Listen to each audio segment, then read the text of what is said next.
The first laugh came before Nora Bennett had even found her table. It was soft at first, one woman leaning toward another beneath the white orchids hanging from the ceiling of the Whitmore estate ballroom. Then the second woman looked directly at Nora's dress and smiled into her champagne. "Is that handmade?" Her companion glanced at the uneven row of tiny pearl buttons running down Nora's back. "It has to be." They both laughed. Nora kept walking. She had spent 6 nights making the dress from 4 yards of discontinued blue-gray silk she had bought for $18 at an estate sale. The waist was clean, the sleeves simple, the hem stitched by hand because the ancient machine in her apartment had jammed halfway through. It was not fashionable. It was not expensive, but it fit her perfectly. At a wedding where some guests had probably spent more on shoes than Nora earned in a month, that apparently made it funny. A man near the bar looked at the small sewing kit in Nora's handbag. "Emergency alterations?" "No," Nora said. "I'm a guest." The man gave her an apologetic smile that somehow felt worse than the laughter. Then music rose from the adjoining garden. Everyone turned. The bride appeared beneath the stone archway. Claire Whitmore crossed the lawn in a gown that seemed almost weightless. Ivory silk, narrow waist, hand-finished lace, a veil falling nearly 8 feet behind her. The guests went quiet. Claire reached the entrance to the ballroom. Then she stopped. Someone had whispered something to her. Her eyes moved through the crowd until they landed on Nora. Claire lifted her veil. "Nora." The guests nearest them turned. Claire looked at the women who had been laughing, then at the man who had mistaken Nora for hired help, and finally at Nora. "Before anyone says another word about her dress," Claire said, "you should know she made mine." For several seconds, nobody moved. Nora wished that had been the end of it. It wasn't, because when Claire stepped closer and lifted the front edge of her wedding gown to keep it from catching on the threshold, Nora saw something stitched beneath the lace. 3 tiny letters. MEB. Her mother's initials. Nora forgot the laughter, forgot the ballroom, forgot every person staring at her. Her mother had been dead for 11 years, and Nora had never seen that piece of lace before in her life. 3 months earlier, Claire Whitmore had walked into Bennett Alterations carrying a garment bag worth more than everything in Nora's shop. Nora had known who she was immediately. Most people in Chicago did. The Whitmores were not celebrities exactly, but their family name appeared on hospitals, museum wings, charity galas, scholarship programs, and one of the oldest bridal companies in the Midwest. Belhaven Bridal had started as a small dressmaker in 1964. By the time Nora was born, it had become an international luxury brand. Nora had grown up seeing Belhaven advertisements in magazines her mother brought home from work. She remembered enormous white gowns spreading across glossy pages while her mother sat at their kitchen table repairing sleeves for $6 apiece. The contradiction had bothered Nora even when she was too young to understand it. Claire had walked past the display of zipper replacements and patched jeans and placed the garment bag carefully on Nora's cutting table. "I was told you're the best person in the city for hand lace." Nora had looked around the narrow shop. "You were told that by someone who hasn't seen my rent notice." Claire smiled. That was the first thing Nora noticed about her. Not the expensive coat, not the polished shoes, the smile. It looked tired. "My wedding gown needs work," Claire said. "Belhaven doesn't have seamstresses?" "It has hundreds." "Then why are you here?" Claire hesitated. "Because I don't want hundreds." Nora crossed her arms. Claire unzipped the garment bag. The gown inside was not the enormous designer creation Nora expected. It was older, maybe 30 years old. The silk had yellowed slightly at the shoulders. Several sections of lace had been removed. One sleeve seam had been opened and badly restitched. But the workmanship was extraordinary. Nora reached toward it, then stopped before touching. "Whose dress?" "My mother's." That surprised her. "You're wearing your mother's wedding gown?" "If it survives you." Nora leaned closer. "Who altered this?" "Several people." "Several people should be arrested." Claire laughed. Nora did not. "I'm serious." One seam had been cut directly through a French finish. A section of antique lace had been reinforced with adhesive. Someone had shortened the bodice using machine stitches far too tight for the fabric. Nora shook her head. This dress doesn't need alterations. It needs an apology. Claire's smile faded into something more genuine. That is almost exactly what my grandmother said. Nora began examining the inside. What do you want changed? I want it restored, then fitted to me. That could take weeks. I have 12. Expensive. I expected that. Nora looked at her. I'm not cheap because my shop is small. I didn't come because you're cheap. That answer mattered. Nora pulled the dress toward the window. The construction fascinated her. Half the seams looked factory perfect.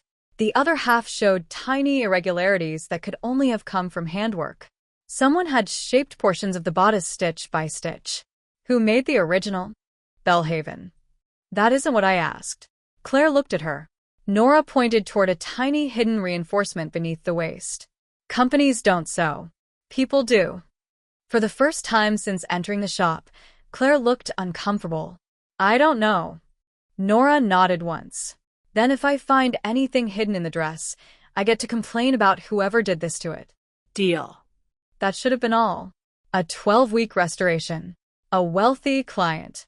A large invoice. Enough money to stop Nora from wondering whether Bennett alterations would survive winter. But 3 days later, while opening the old hem, Nora found a stitch she recognized. It was nothing dramatic.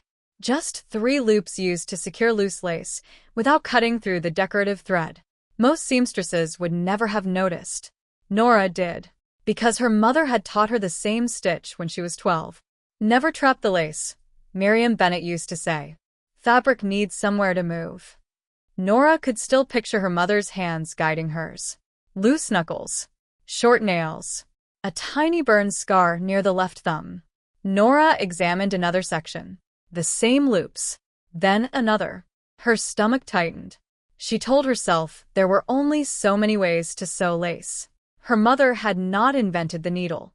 But on the 4th section, she found something stranger. One nearly invisible blue thread. Her mother used blue basting thread even on white fabric because she said white temporary thread was too easy to miss. Nora sat back. The shop suddenly felt very quiet. She called Claire. Can you come by? Is something wrong? I don't know yet. Claire arrived 40 minutes later. Nora showed her the stitches. Claire stared. I don't understand. My mother sewed like this. Lots of people probably did. Yes. Nora held up the blue thread. But she also did this. Claire still looked confused. My mother worked for subcontractors. Bridal houses. Formal wear. Mostly piecework. Belhaven. Sometimes. Claire's expression changed. You're sure? No. That answer clearly surprised her. Nora had learned long ago that certainty was expensive. People who wanted truth needed to tolerate the sentence, I don't know. My mother never talked much about the labels, Nora continued. She cared about whether they paid on time. Did Belhaven? Nora almost laughed. You really are a Whitmore. Claire didn't defend herself. Nora appreciated that. My mother worked from home, Nora said. Boxes would arrive with sleeves, collars, beading, hems. Sometimes full gowns. Sometimes pieces. She'd sew until 2 in the morning. I don't know who ultimately sold half of them. Claire looked again at the gown. What was her name? Miriam Bennett. Claire repeated it quietly. Then she took out her phone. Nora shook her head. If you're going to search your company database, don't. Why? Because we have a stitch and a piece of thread. That's not evidence. What would be? Nora thought about it. My mother marked difficult work. How? She hated putting names inside finished clothing. Said the customer shouldn't have to carry the seamstress around. Claire smiled faintly. That sounds poetic. It wasn't. She thought labels scratched. Nora pointed to the lining. But on complicated pieces, sometimes she'd hide initials inside a seam so she could identify them if a contractor sent them back. Claire looked down. What initials? MEB. Miriam Elaine Bennett. They searched every accessible seam without damaging the dress. Nothing. Nora felt ridiculous. Of course there was nothing. Her mother had sewn thousands of garments. A similar stitch meant nothing. Claire gathered the gown. Nora stopped her. I didn't say I was giving up. That was the moment their arrangement changed. The restoration became an investigation, not a dramatic one. There were no secret safes or mysterious strangers. Just boxes, receipts, old invoices.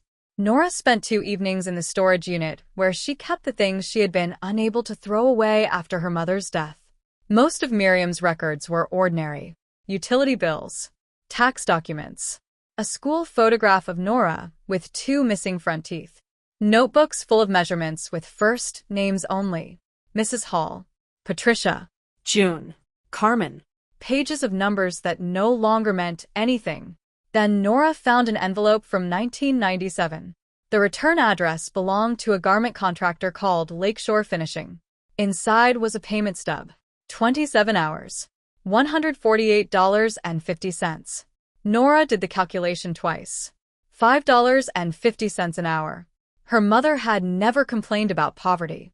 That almost made it worse. Nora remembered how Miriam used to turn the heat down after dinner. How she told Nora that sleeping beneath extra blankets was cozy. How meat appeared at dinner only twice a week. How new school shoes were always purchased one size too large. Children accepted whatever explanation adults gave them. Adults eventually learned the price of those explanations. Nora found 4 more Lakeshore stubs. Then a handwritten note. Belhaven Rush. Bodice rework. Need Friday. No full name. No style number. Still not proof. She sent photos to Claire anyway. Claire called the next morning. I found Lakeshore. And they were one of our contractors. Nora closed her eyes. For how long? 23 years. That was not enough either. But it was closer. Over the next 6 weeks, Nora restored the dress while Claire quietly searched archives that had never been digitized properly. They learned that Belhaven had once outsourced large amounts of detailed hand finishing to small contractors around Illinois and Wisconsin. The official records listed companies, not workers. The workers were mostly women, immigrants, single mothers, retired dressmakers, women sewing from apartments, basements, and kitchens. Their names disappeared behind invoice numbers. Nora's mother had apparently been one of them. You realize this may not mean anything criminal happened, Claire said one afternoon. Nora was resuing the neckline. I know. The contractors could have paid legal wages for the time. They could have. And Belhaven might not have known individual workers. I know. Claire watched her. You're very calm about this. Nora kept sewing. What would you like me to do? I don't know. Throw a chair? Claire smiled. Nora didn't. My mother is dead. Anger won't interview her. That sentence ended the conversation. But it did not end Nora's anger. She simply distrusted anger that arrived before facts. 2 weeks before the wedding, the facts became harder to ignore. Claire brought in a box from Belhaven's old design archive. Inside were photographs from a 1997 campaign. Nora recognized the gown immediately. Not Claire's mother's exact dress. A prototype. Same neckline. Same fitted bodice. Same lace placement. One photograph showed the back unfinished. A woman stood beside the mannequin with her face turned away. Only her hands were visible. Claire placed the photograph on the cutting table. Nora stared at it.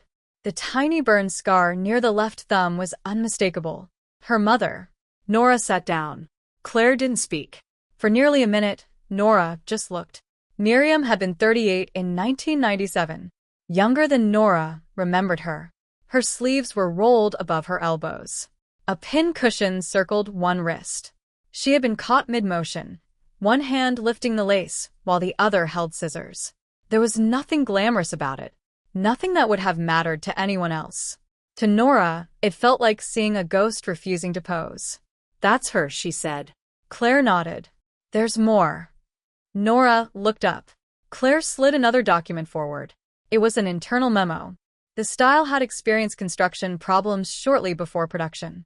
Lakeshore Finishing had been asked to provide an experienced handworker to modify the lace application and reinforce the bodice.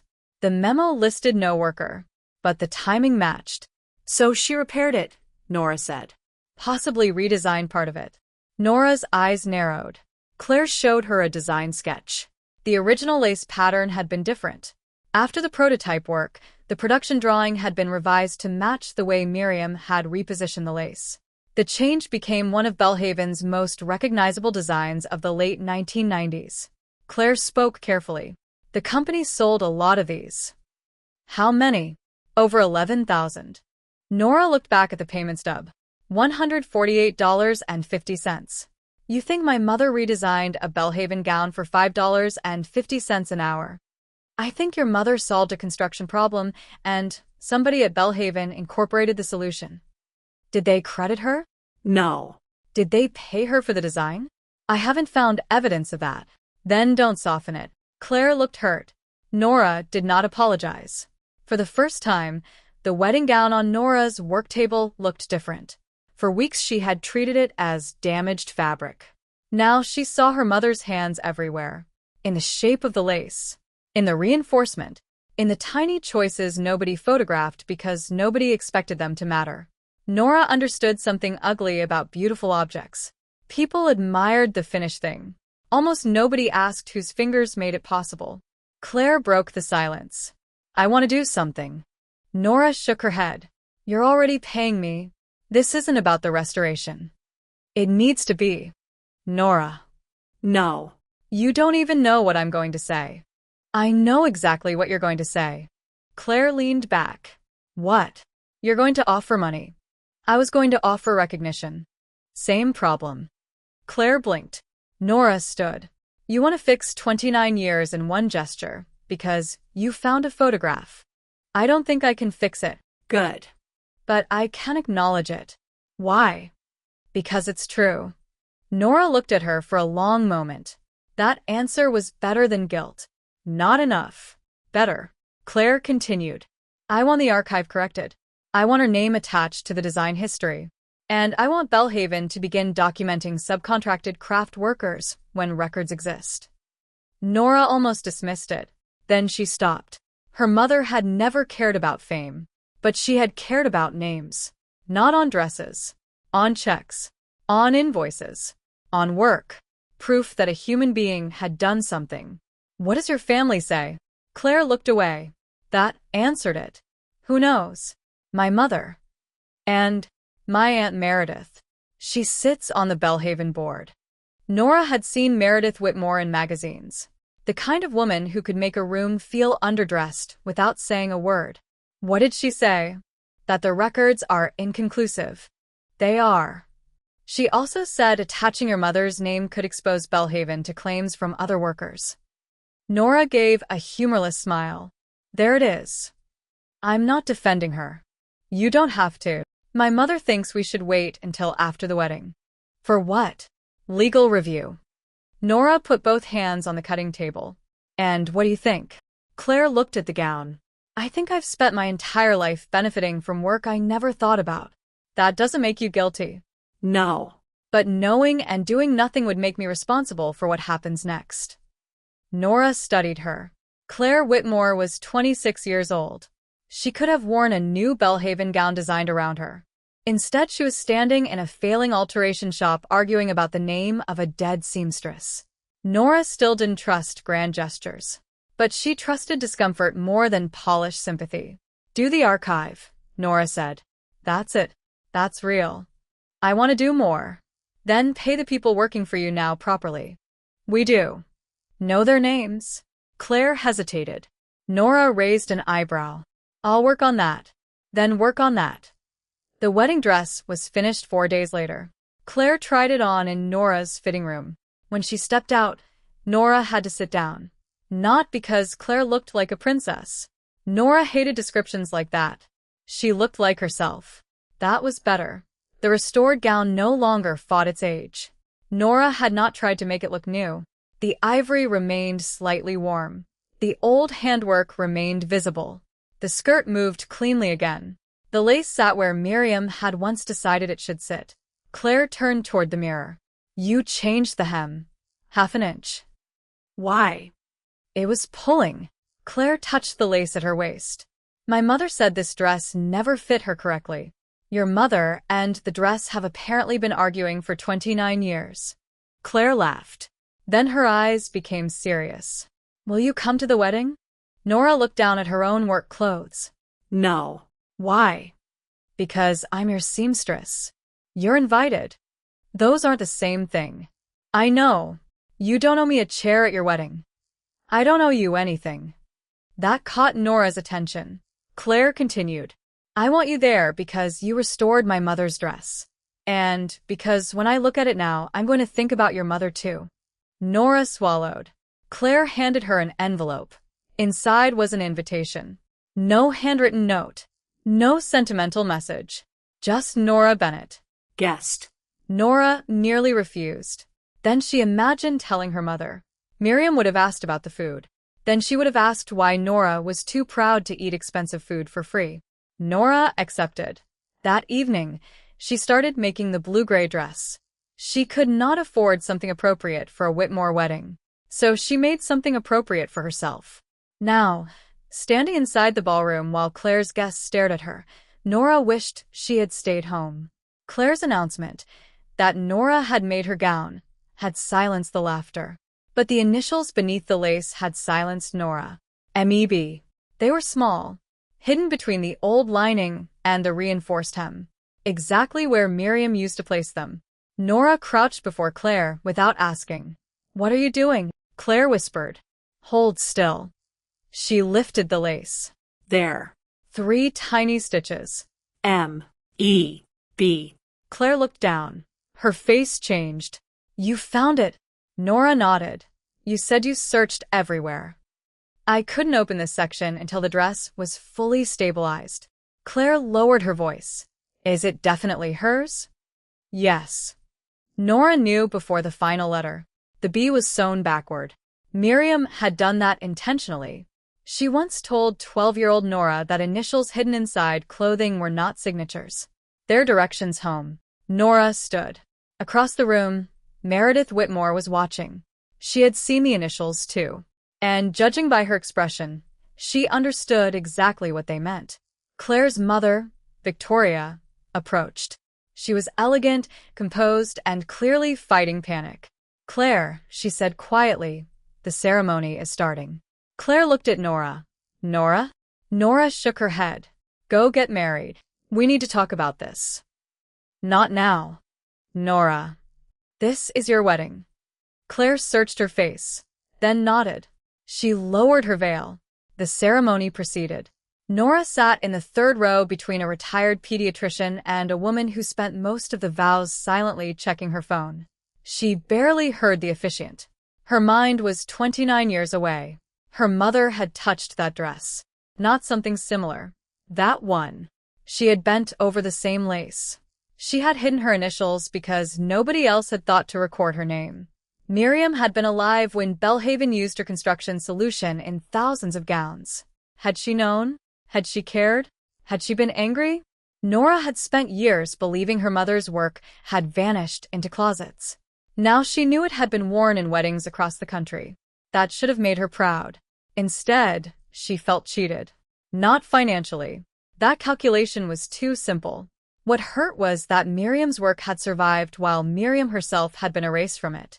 After the ceremony, guests moved onto the terrace for cocktails. Nora headed toward the side entrance. Meredith intercepted her. Nora Bennett. Nora stopped. Meredith extended a hand. Meredith Whitmore. I know. They shook. Meredith glanced toward the ballroom. I'd like a private word. I'm not signing anything. Meredith almost smiled. You are direct. It saves thread. That time Meredith did smile. They moved into a small library off the corridor. Victoria joined them moments later. Nora remained standing. Meredith closed the door. We understand you've found initials. I found my mother's initials. We understand that is your interpretation. Nora looked at her. That's an interesting sentence. It isn't intended offensively. It's doing excellent work regardless. Victoria stepped in. Nora, please understand that nobody wants conflict today. I was leaving. Claire appeared in the doorway. No, you weren't. Victoria closed her eyes briefly. Claire. What? This does not need to happen during a reception. You brought Nora in here. I wanted clarity. Claire looked at Meredith. You wanted control. Meredith's voice stayed calm. And I am trying to prevent a family celebration from turning into a corporate dispute based on 3 stitches. Nora spoke before Claire could. She isn't wrong. Claire turned. What? Nora looked at Meredith. 3 initials prove my mother worked on the dress. They don't prove what she was paid for. They don't prove who made the design decision. They don't prove Belhaven knowingly took anything. Meredith relaxed slightly. Then Nora continued. But they prove she was there.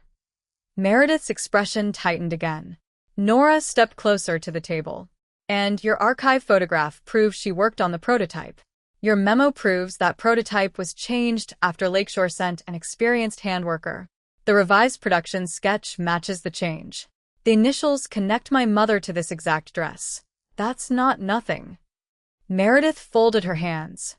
No one said it was nothing. You called it an interpretation. That is how responsible organizations speak before facts have been reviewed. Nora nodded. Fair. Claire stared at her. You agree with her? I agree that facts matter. Then what are we doing? Nora turned toward Claire. We are not destroying your wedding because your family owes history better paperwork. That is not what this is about. No. Claire lowered her voice. They laughed at you. Nora almost laughed herself. Claire, I survived a landlord who raised my rent 22%. I can survive 2 women with champagne. They treated you like you didn't belong. I don't belong. Claire went still. Nora held up a hand. That's not an insult. This is your world. My shop smells like steam and zipper lubricant. That doesn't make them better than you. I didn't say it did. The room became quiet. Nora looked toward the closed door. That's the mistake people keep making. Belonging somewhere and being worth something are not the same thing. Victoria looked at her differently after that. Less like a problem. More like a person. Nora continued.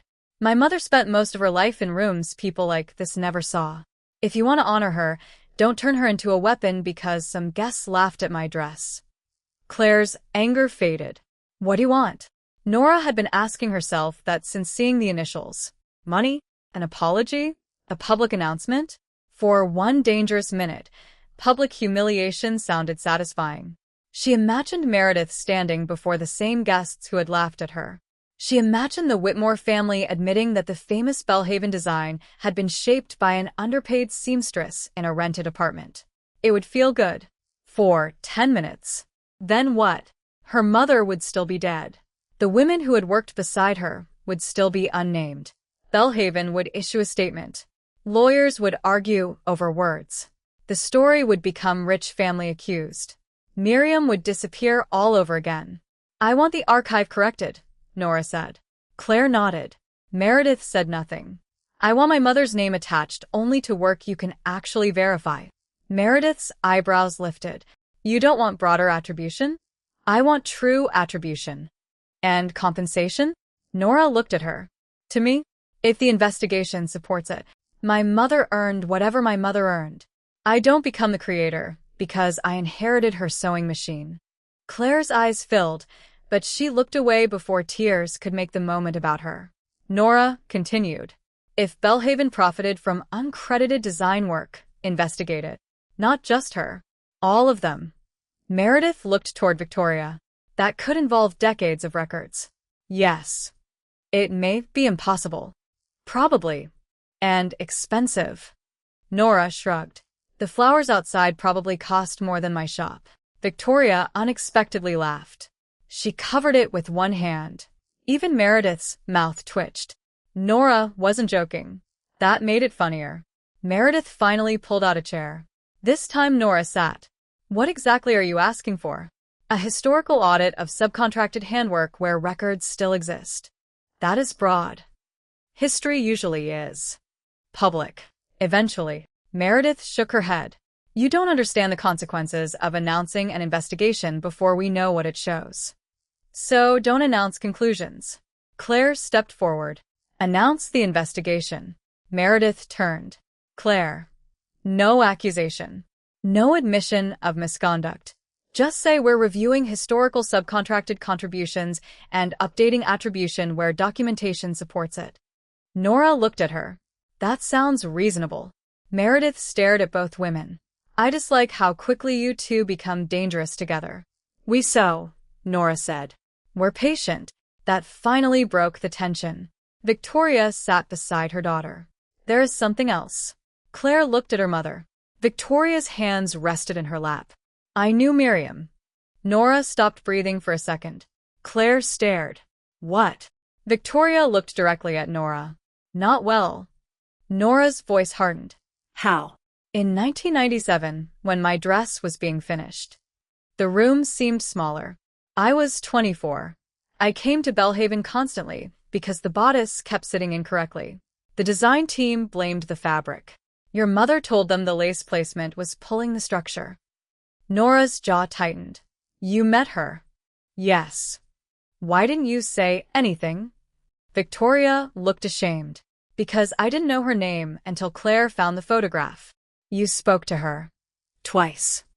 And never asked her name? Victoria absorbed the question without defending herself. No. That hurt Nora more than she expected. Not because Victoria had been cruel. Cruelty would have been simpler. She simply had not thought to ask. Miriam had existed in the room the way a lamp existed. Useful. Present. Unremembered. Victoria's voice became quieter. She fixed the bodice while I was wearing it.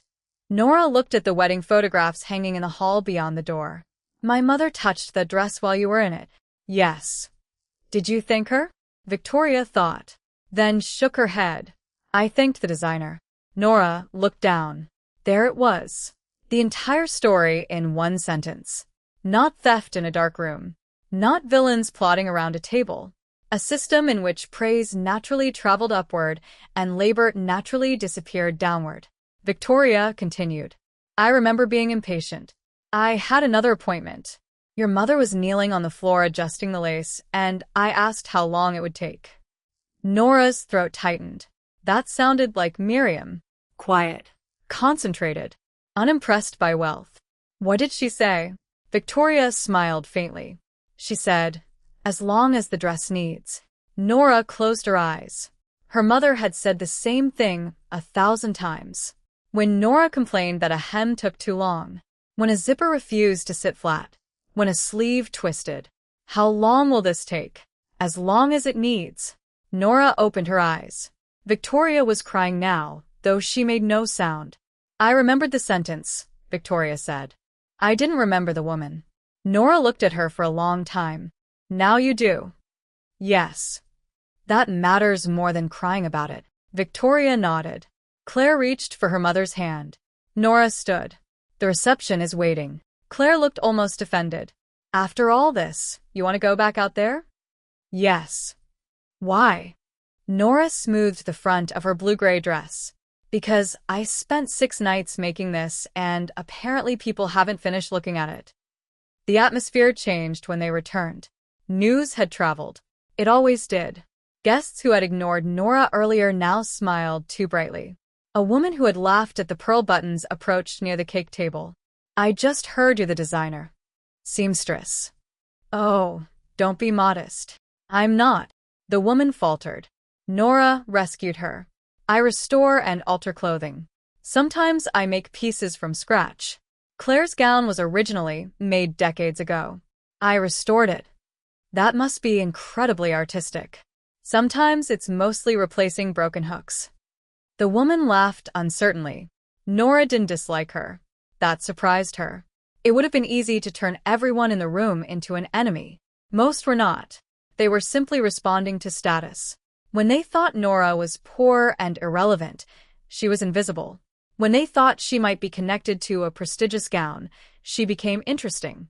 That was uglier than deliberate cruelty, because it was automatic. A man asked for her business card. Then another woman wanted to know whether Nora accepted private commissions. Within 20 minutes, Nora had enough potential work to fill a month. It should have felt like victory. Instead, it irritated her. The dress had not changed. Her hands had not changed. Only the information around them had. Claire found her near the terrace. How many people have asked you to make something? 7. Claire smiled. Good. No. Why no? Yesterday they would have negotiated me down by $20. Claire considered that. Are you going to take the work? Absolutely. Claire laughed. Then what are you complaining about? I can participate in capitalism and resent it simultaneously. You're complicated. Wait until you see my invoices. Dinner began.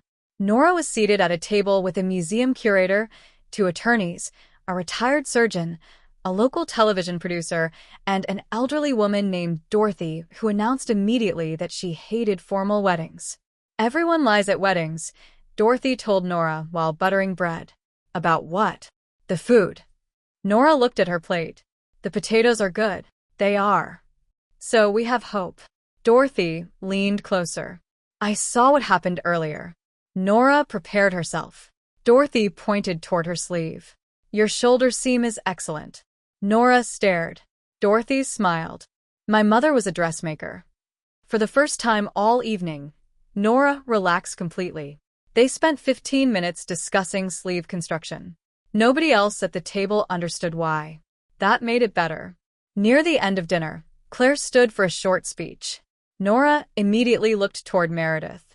Meredith gave the slightest shake of her head. No surprise announcement. Good. Claire thanked family, friends, the staff. Then she looked toward Nora. Nora's stomach tightened. Claire did not tell the story. She simply said, and I want to thank Nora Bennett, who restored my mother's wedding gown with more patience than the gown, or I, probably deserved. People laughed. Nora did too. Claire continued. She reminded me that beautiful things rarely come from one person's hands. We're going to remember that better. That was all. No accusation. No dramatic exposure. No public shaming. But Meredith looked at Nora and nodded once. The investigation had begun, even if nobody else understood the sentence. Nora lifted her glass. Claire lowered hers. The moment passed, which was exactly why it mattered. 3 weeks after the wedding, Belhaven's legal department sent Nora a 17-page letter. She read the first page, then called Claire. What does preliminary voluntary heritage attribution review mean? It means Meredith won an argument with 3 attorneys. Did any of them speak English? Apparently not. The review began quietly.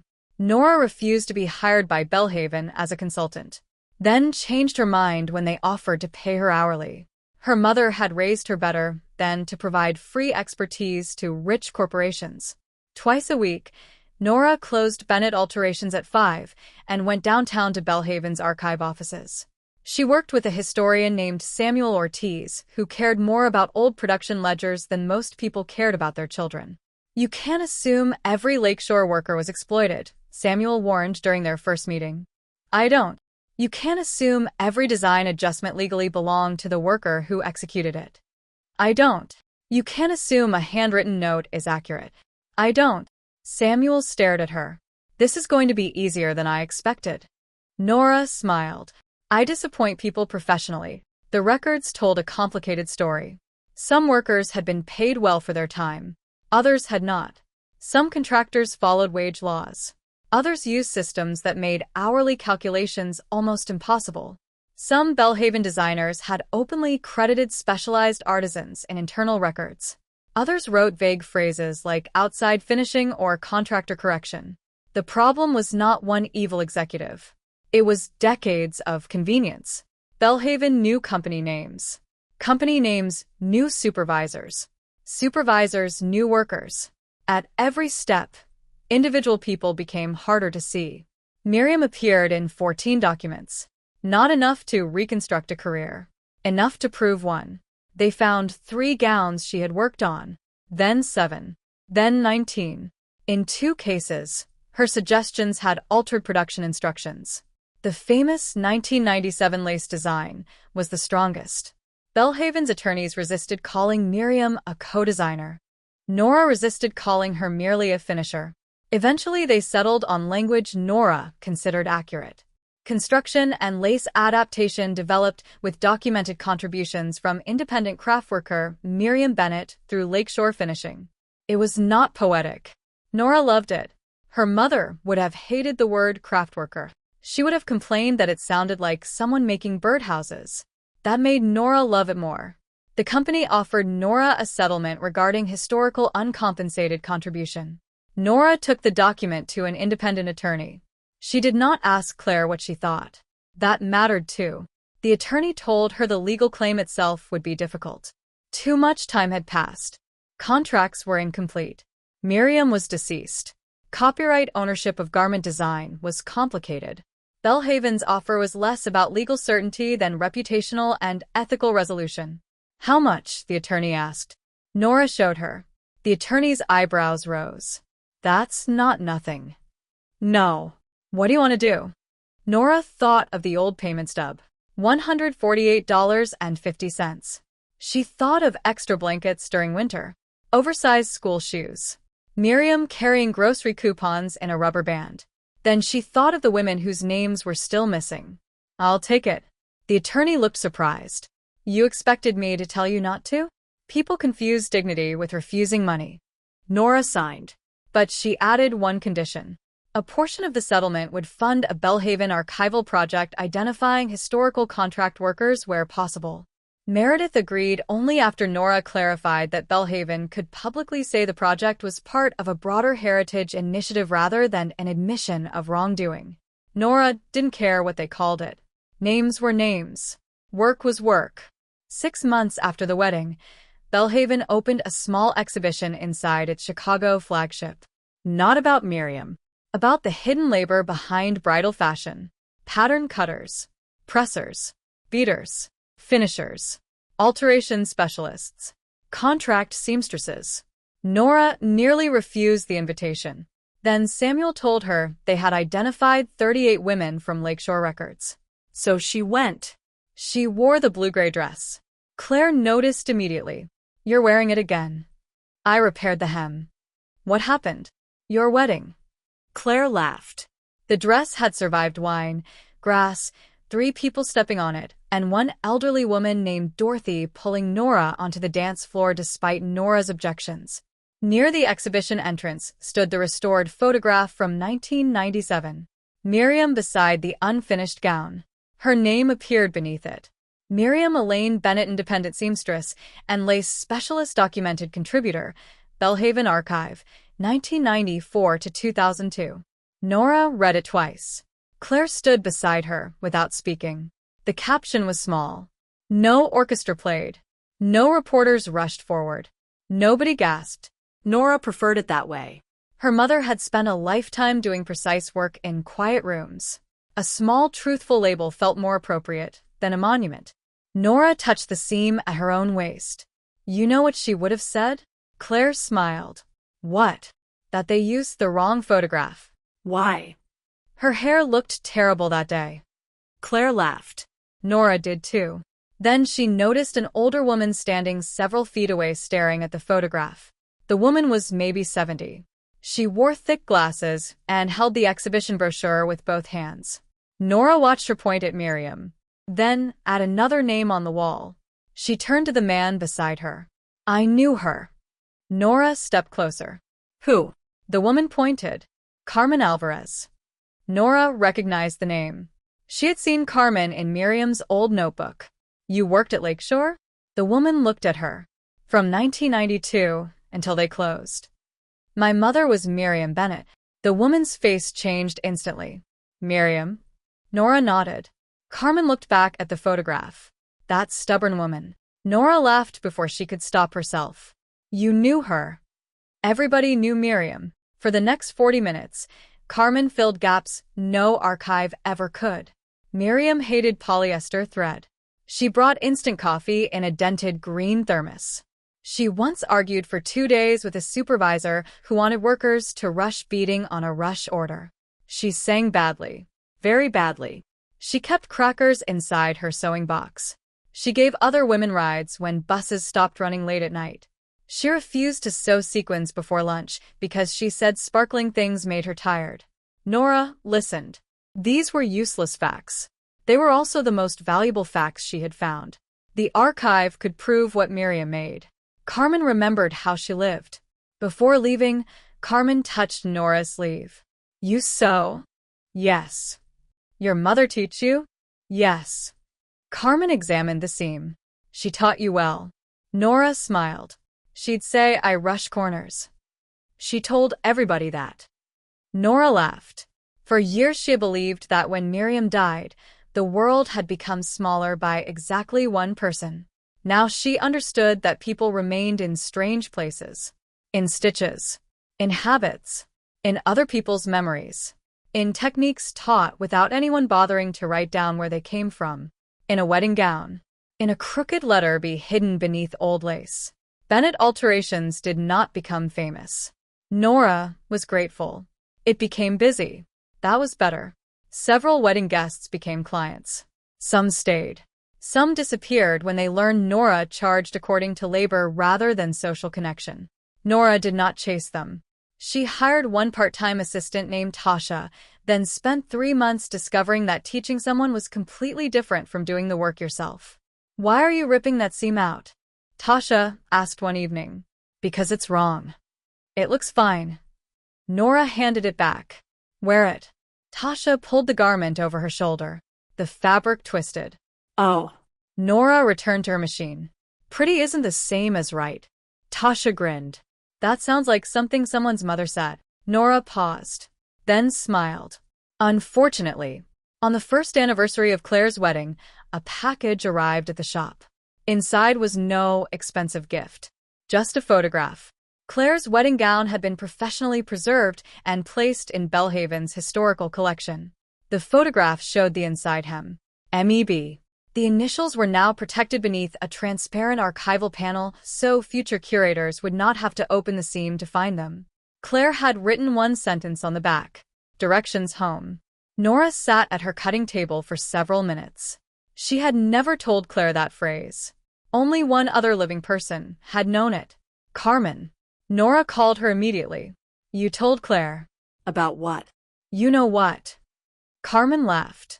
Your mother would be furious. You still think everything is a secret. Nora looked toward the old sewing machine in the corner. Probably. Are you crying? No. You always lied badly. I have a customer. You don't. I could. Carmen laughed again and hung up. Nora placed the photograph beside the register. That afternoon, a teenage girl came in carrying a thrift store dress 2 sizes too large. I have a school dance, she explained. But alterations are probably too expensive. Nora examined the dress. The side seams were easy. The shoulders needed work. Nothing impossible. What can you afford? The girl named an amount far below Nora's normal rate. A year earlier, Nora might have accepted without thinking. Now she had employees. Rent. Taxes. Responsibilities. Her mother's generosity had sometimes come at the expense of their own household. Nora understood that differently as an adult. Kindness that destroys the person giving it is not always kindness. I can't do the full alteration for that, Nora said. The girl's face fell. But I can show you how to pin the side seams yourself, and I'll do the shoulders for what you have. You'd teach me? If you promise not to cut anything until I look at it. The girl smiled. Deal. Nora brought her behind the counter. She handed her a seam ripper. First rule. What's that? Go slowly. The girl nodded seriously. Nora looked at the fabric. Then added, second rule. Never trap the lace. Fabric needs somewhere to move. She stopped. For just a second, she heard her mother's voice instead of her own. Not haunting. Not sadness. Continuation. The girl began picking out the first stitch. Outside the shop window, people hurried home. Nobody passing by knew about Miriam Bennett. Nobody knew that one of Belhaven Bridal's most successful designs had carried her hands. Nobody knew that wealthy wedding guests had once laughed at a blue-gray dress because they thought the woman wearing it did not matter. And Nora no longer needed them to. Because the lesson she had carried out of the Whitmore wedding was not that rich people should have respected her once they discovered who she was. That would have been too easy. They should have respected her before they knew. Before Claire lifted the veil. Before the gown. Before the archive. Before the name. Before the proof that Nora's mother had contributed to something valuable. A person's dignity was not supposed to arrive after credentials. The strange part was that Nora had needed to learn that too. For years, she had quietly measured herself against the rooms she could not afford to enter, the labels she did not wear, the clients who negotiated her prices, and the businesses whose names were known while hers remained inside a narrow storefront. She had thought recognition would finally make the work feel important. It didn't. The work had always been important.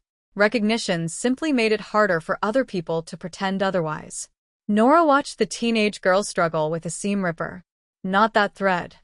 This one. The blue one. Why blue? Nora smiled. So you can find your way back. The girl had no idea what she meant. That was fine. Some things did not need explanation yet. They only needed to be passed on. And somewhere across the city, inside a preserved wedding gown, 3 small letters remained hidden where Nora Bennett had placed them almost 30 years earlier. Not a signature. Directions home. If you had been in Nora's position, would you have accepted Belhaven's settlement and worked with the family, or would you have exposed the entire story publicly after discovering how her mother's work had been overlooked? Subscribe if you enjoy stories about dignity, hidden truths, difficult choices, and the quiet people whose lives matter long before the world learns their names.